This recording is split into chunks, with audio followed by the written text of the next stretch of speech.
you can't come home, and you can't come home tomorrow, and you just can't come home at the end of the week. Like, this is an indefinite, you can't come home.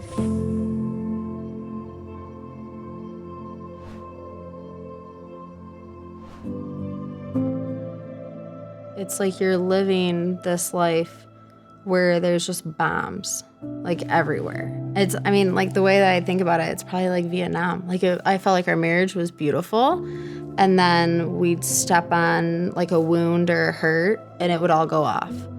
I mean, there's stuff I probably, like, Annie didn't know that was really getting at me, or, like, things I was doing in turn to set her off, which I didn't even know I was causing the turmoil in the first place. But it started, like, with a little, just, it could be my tongue and the way I talk, and, like, just how hurtful that could be.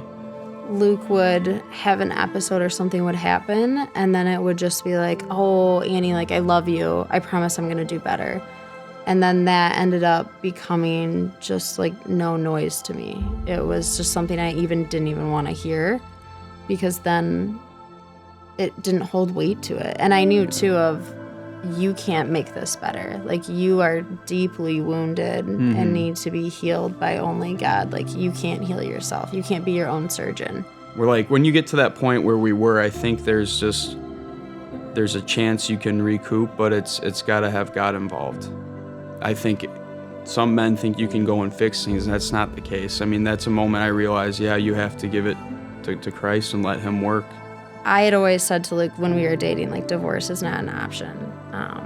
And I like that. I mean, that was something I think it was almost my scapegoat for my behavior, though, in the first few years of marriage. Was like, as long as we're not getting divorced, we're fine. Or, like, if we can work through this and that's not going to be the alternative, we're good. Yeah. And then I had to, like, come to a point of how do I honor him by being his wife, but then honor, like, my safety.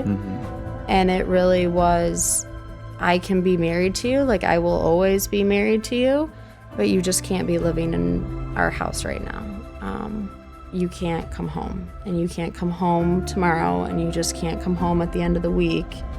Like, this is an indefinite, you can't come home. And I think, though, like, for me, surrendering that, because that was uncomfortable. Like, I didn't want to, like, disrupt my life, or I didn't know, that felt like taking a step away from our marriage, right? Like, just that moment of, like, letting God work in that space, but us also healing from our own pain that we've inflicted on each other, and I think pain even deeper that we unknowingly had.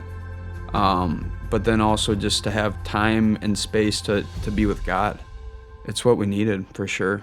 It was like May of 22, and I mean, that was when we were, like, not together in the house. And I was out on the lake and just by myself.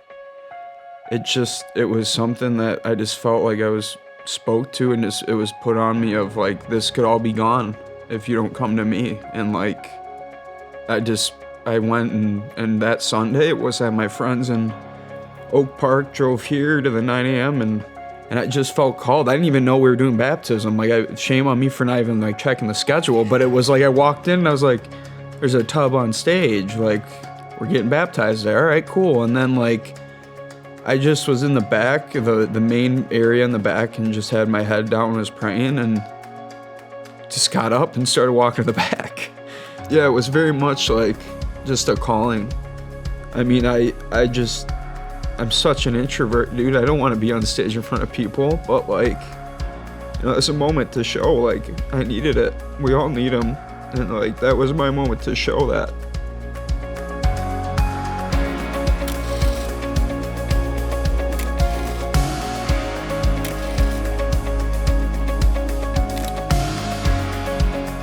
That's the main thing I would probably just say and want a voice, is just make sure you have community and God in your marriage. That was really cool. When Luke called me to tell me, he said, I just want to let you know that I got baptized. And I went and I bought a Bible, and I've been reading it, and it's really cool. And there's a lot of good stuff in Romans. And then I think we met at the Ford house on a walk together, and he brought his Bible, and he just wanted to share with me everything he was reading in Romans, and it like made me cry because that was all I ever wanted, was to like have that moment with you, and have it be genuine, you know? I think just after that rough patch, like, and feeling this restoration in our marriage and like rejuvenated in my soul, like, I think it's been awesome ever since. I mean, even if we have fights or hard times, like, it just doesn't feel the same.